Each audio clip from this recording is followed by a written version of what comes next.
7 knockouts, 0 submissions, 8 decisions. Is Lerone Murphy any good?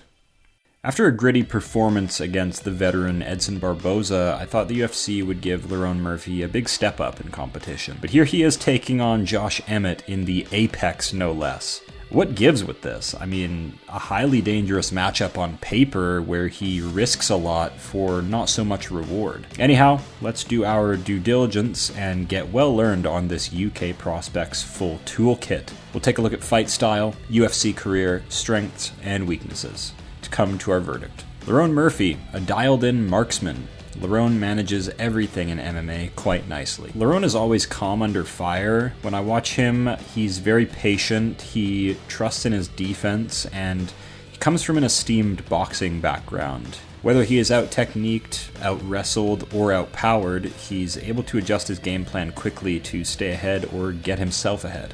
Lerone also brings into the cage a harrowing chapter from his past where he survived a drive-by shooting. It's moments like these in fighters' stories that make them stand out in not only fight style, but character as well. His best performance was against Dan Ige, a fun back and forth where Lerone had to overcome some crazy early adversity and rally back to get his decision win.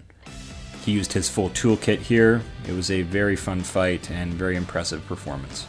Most fun fight was undoubtedly against Makwan Amirkhani.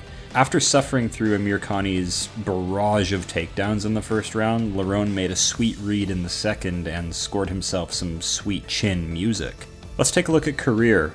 Firstly, we have his most recent performance over Edson Barboza. Lerone effectively replicated the game plan that's been written out on how to beat Edson Barboza to a T. Activity, pressure, and mixing in wrestling attempts. But I'll go against the grain here and say I don't put a ton of stock into this win. It was against Edson Barboza, who at the time is very old, withered out at the 145-pound division, not the killer back in the 2015-2016 days that he once was.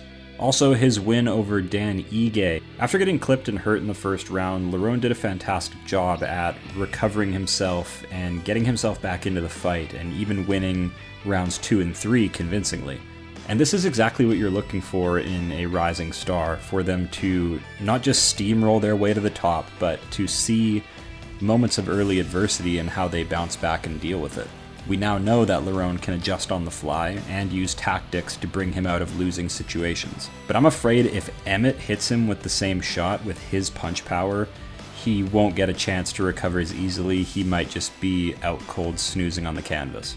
And no losses. Lerone is undefeated at 15-0. It is important to mention he has a draw on his record. I believe that was his debut as well. He's been put to the test by a bunch of different styles, to be fair, and came out on top, and that in and of itself is commendable. But the UFC just has a way of finding a way to get you beat. I mean, there are so few fighters in the sport, champions, that have an undefeated record. They face a bump in the road along the way, or even a losing streak.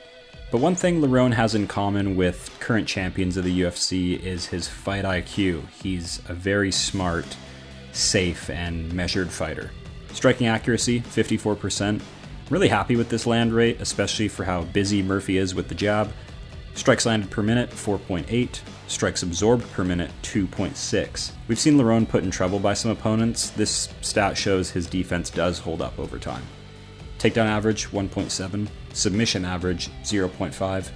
Takedown accuracy, 54%. Both a strike and takedown accuracy of above 50%. This is a great look, and I didn't know this about Lerone until doing some stat digging on him, and also why I would categorize him as a hybrid fighter. Strike defense, 60%. Takedown defense, 49%. The takedown defense could use some improvement, especially if he's ever to face Aljamain Sterling or like a Movsar Evloev. They are going to put his takedown defense to the test. Knockdown average, 0.27. This is low, and this is my main issue with Murphy's game. He always prioritizes volume over power. Average fight time, 13 minutes, 42 seconds. It's a risky game going to the judges. I mean, no matter how many more strikes you land, they pick and choose sometimes, and no fighter is safe from getting burnt like this. And here is how Lerone Murphy is most likely to win a fight. Almost a dead even split between decision and knockout. He comes from a boxing background, so the lack of submissions isn't really a head scratcher, but it would be nice to see him, say, latch up a rear naked choke, something basic. Strengths: great jab, great kicks, smart cardio. Weaknesses: low power, not very dangerous. Now time for the verdict. I'm a huge fan of the use of boxing in the MMA cage, but it's a risky game to keep it there the whole fight. On the feet is where power and speed can get you in trouble, and although Murphy is undefeated, don't think he can't be put away. Yes, his volume, striking knowledge, and athleticism will take him far, I won't deny that, and the stats back that up as well. But Lerone Murphy is a calculated kickboxer who picked up fighting fairly late, but he does manage all the crazy elements and intangibles quite well. He doesn't gas himself out and create his own downfall like some fighters, but he also rarely finds finishes, which is ultimately what you want to see out of any fighter, whether they're a striker or a grappler. You want to see a fighter who can take the judges out of the equation and build themselves an impressive highlight reel along the way to cultivate a fan base. He's tasked with figuring out a way to get past Josh Emmett this weekend, and I wish him the best of luck. Lerone Murphy is B tier. As always, take care of yourself, subscribe, and comment who you want me to break down next. MMA makes no fucking sense, but I'm out here trying to put it all together. Until next time.